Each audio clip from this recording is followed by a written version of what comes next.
Thank you again for Merci connecting. à nouveau de rester en contact avec nous. J'espère que par la grâce de Dieu, vous allez bien.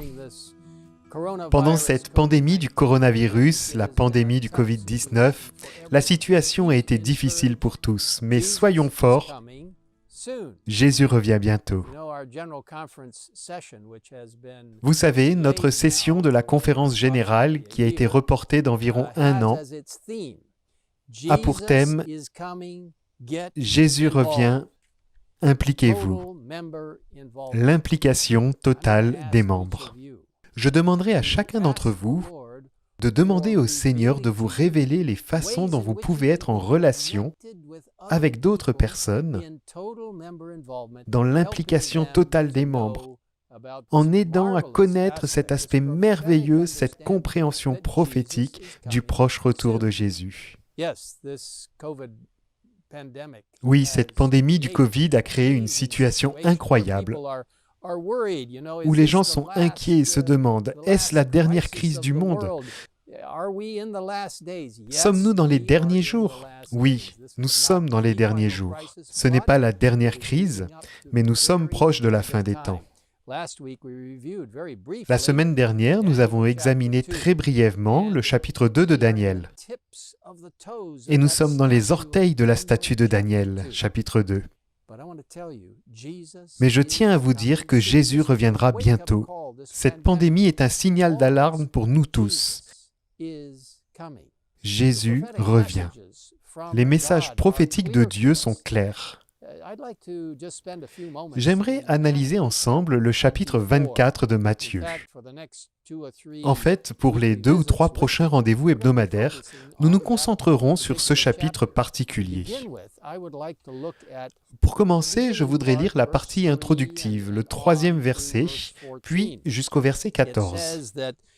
Il dit que Jésus était assis sur le mont des Oliviers. Les disciples vinrent en privé. Dis-nous, quand cela arrivera-t-il, c'est-à-dire la fin des temps et le reste?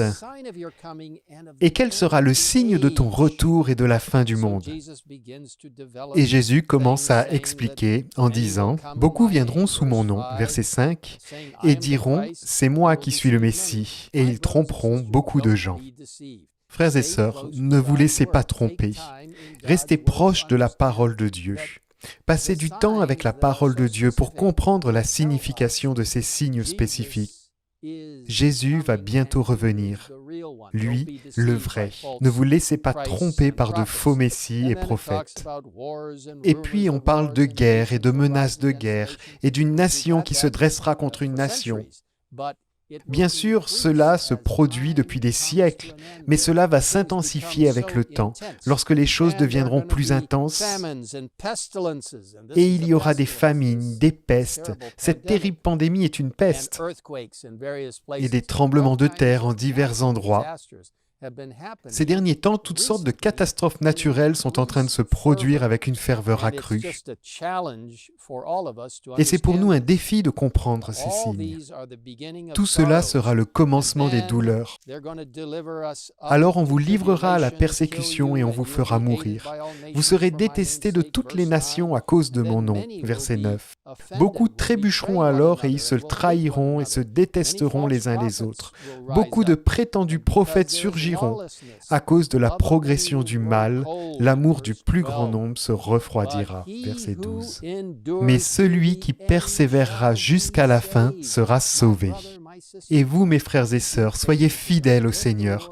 Laissez le Seigneur vous guider d'une manière particulière, car il vous préservera par sa justice, et nous serons sauvés par la précieuse miséricorde, la grâce et le sang de Christ. Et puis le dernier verset que je veux partager avec vous aujourd'hui, le verset 14, « Cette bonne nouvelle du royaume sera proclamée dans le monde entier pour servir de témoignage à toutes les nations. Alors viendra la fin. » Dieu se servira de vous pour diffuser le précieux message des 3 anges d'Apocalypse 14 et du 4e ange d'Apocalypse 18, pour aider les gens à comprendre le message complet. Permettez-moi de partager avec vous une petite citation du magnifique livre « La tragédie des siècles ». J'espère que vous êtes en train de le lire. Ma femme et moi sommes en train de le lire en ce moment même. À la page 690, c'est au coup de minuit que Dieu manifeste sa puissance pour délivrer son peuple. Le soleil paraît de tout son éclat, des signes, des prodiges suivent une succession rapide. Les méchants observent cette scène avec terreur, tandis que les justes admirent les gages de leur délivrance. Tout dans la nature semble avoir abandonné sa marche ordinaire. Les cours d'eau cessent de couler. De lourds et sombres nuages se lèvent et s'entrechoquent. Au milieu du ciel irrité, on distingue un espace clair, d'une gloire indescriptible. La voix de Dieu en sort, semblable à des bruits de grandes eaux, et proclame « C'en est fait ». La semaine prochaine, nous parlerons un peu plus de cette magnifique seconde venue de Jésus et de l'occasion que nous avons de nous préparer et de préparer les autres à ce grand événement, à nouveau par la justice du Christ. Laissez-moi prier avec vous. Père Céleste, sois avec notre précieux peuple partout dans le monde. Donne-lui une voix venant du ciel même, pour partager avec d'autres la merveilleuse opportunité d'être préparés, par la grâce et le sang de Jésus-Christ, au retour du Seigneur. Guide chacun d'entre nous, Seigneur. Aide-nous à nous rappeler que tu nous délivreras si nous restons fidèles.